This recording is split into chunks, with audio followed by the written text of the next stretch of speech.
ನಮಸ್ಕಾರ ಸ್ನೇಹಿತರೆ. Kannada big boss ವಿಜೇತ ಗಿಲ್ಲಿ ವಿರುದ್ಧ ಅಪಪ್ರಚಾರ ಮಾಡೋರಿಗೆ ನನ್ನ ಉತ್ತರ. ನೋಡ್ರಿ, ನಾನು ಯಾರನ್ನೂ ಹೊಗಳಕ್ಕೂ ಬಂದಿಲ್ಲ, ಇವತ್ತು ಯಾರನ್ನೂ ಕೆಳಗೆ ತಳ್ಳಾಕೂ ಬಂದಿಲ್ಲ. ಸತ್ಯ ಏನೈತೆ ಅನ್ನೋದನ್ನು ಹೇಳಕ್ಕೆ ಬಂದಿದ್ದೀನಿ. ನಂಬರ್ 1, ಗಿಲ್ಲಿ ಅರ್ಹನಲ್ಲ ಅನ್ನೋ ಮಾತಿಗೆ ಉತ್ತರ.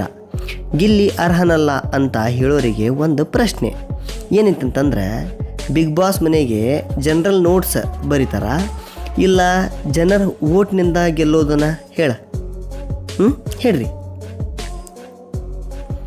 ಲಕ್ಷಾಂತರ ಜನ ಓಟ್ ಹಾಕಿದರು.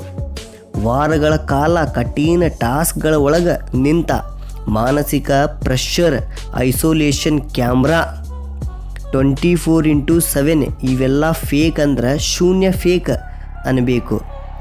ಶೋ ಒಪ್ಕೊಂಡ್ರ ಜನ, ರಿಸಲ್ಟ್ ಒಪ್ಕೊಳ್ಳಿಲ್ಲ. ಮನಸ್ಥಿತಿ ಸರಿ ಇಲ್ಲ ಜನದ. ಸ್ವಲ್ಪ ಜನ ಅದಾರ ಮನಸ್ಥಿತಿ ಸರಿ ಇಲ್ಲ.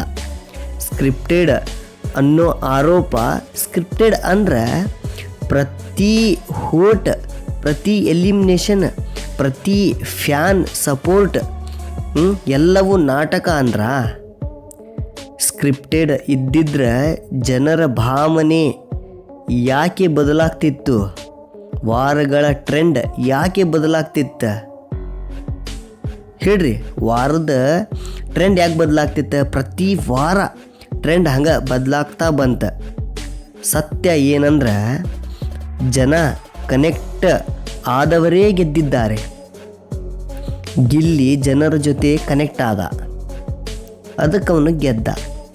ಥರ್ಡ್, ಇನ್ನೊಂದು ಏನು ಹೇಳ್ಬೇಕಂತಂದ್ರೆ, ಲಕ್ಕಿ ಅನ್ನೋ ಟ್ಯಾಗ್ ಜನ ಕೊಡಾಕತ್ತಾರ. ಲಕ್ಕಿ ಅನ್ನೋದು ಒಂದು ದಿನ ಇರ್ತೈತಿ, ಹಂಗೆ ವಾರಂತ ವಾರ ಪ್ರತಿ ವಾರ ಲಕ್ಕಿ ಅನ್ನೋದು ಇರಂಗಿಲ್ಲ. ಹೆಂಗಿರ್ತೈತಿ ಲಕ್ ಅನ್ನೋದು ಯಾವಾಗಾರ ಒಮ್ಮೆ ಲಕ್ ಯೂಸ್ ಆಕೈತಿ, ಪ್ರತಿ ವಾರ ಲಕ್ ಯೂಸ್ ಆಗಂಗಿಲ್ಲ.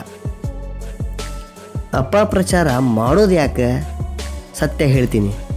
ನಿಮ್ಮ ಫೇವ್ರೇಟ್ ಗೆಲ್ಲಿಲ್ಲ ಅಂದ್ರೆ ಗೆದ್ದವನನ್ನು ಕೆಳಗಿಡಿಸುವುದು ಫ್ಯಾಂಡಮ್ ಅಲ್ಲ. ಒಂದು ಮಾತು ಹೇಳ್ತೀನಿ ಕೇಳ್ರಿಲ್ಲಿ. ಗಿಲ್ಲಿ ಗೆದ್ದಿದ್ದಕ್ಕೆ ನಿಮ್ಮ ಫೇವ್ರೇಟ್ ಯಾವತ್ತೂ ಸಣ್ಣವಾಗಂಗಿಲ್ಲ. ಆದರೆ ಗಿಲ್ಲಿಯನ್ನು ತೆಳಗೆ ಬೀಳಿಸಿ ಮಾತಾಡಿದ್ರೆ ನಿಮ್ಮ ಮಾತಿನ ಲೆವೆಲ್ ಮಾತ್ರ ಕೆಳಗೆ ಬೀಳ್ತೈತಿ. ಕೊನೆಯ ಮಾತು, ಗಿಲ್ಲಿ ಪರ್ಫೆಕ್ಟ್ ಅಲ್ಲ ಅಂತ ಹೇಳೋರಿಗೆ, ಗಿಲ್ಲಿನ ಗೆಲ್ಲಿಸಿದ್ದ ಜನರು ಆಯ್ಕೆ ಮಾಡಿದ್ದಾರೆ ಹೋಟ್ ಹಾಕಿ. ಇನ್ನೊಂದು ಮಾತು ಕರೆಕ್ಟಾಗಿ ಕಿವಿ ಕೊಟ್ಟು ಕೇಳ್ರಿ. ಟ್ರೋಫಿ ಅವನ ಕೈಯಲ್ಲಿದೆ, ಇತಿಹಾಸದಲ್ಲಿ ಅವನ ಹೆಸರಿದೆ. ಇದು ಅಪಪ್ರಚಾರದಿಂದ ಯಾವತ್ತೂ ಬದಲಾಯಿಸಕ್ಕೆ ಆಗೋದಿಲ್ಲ.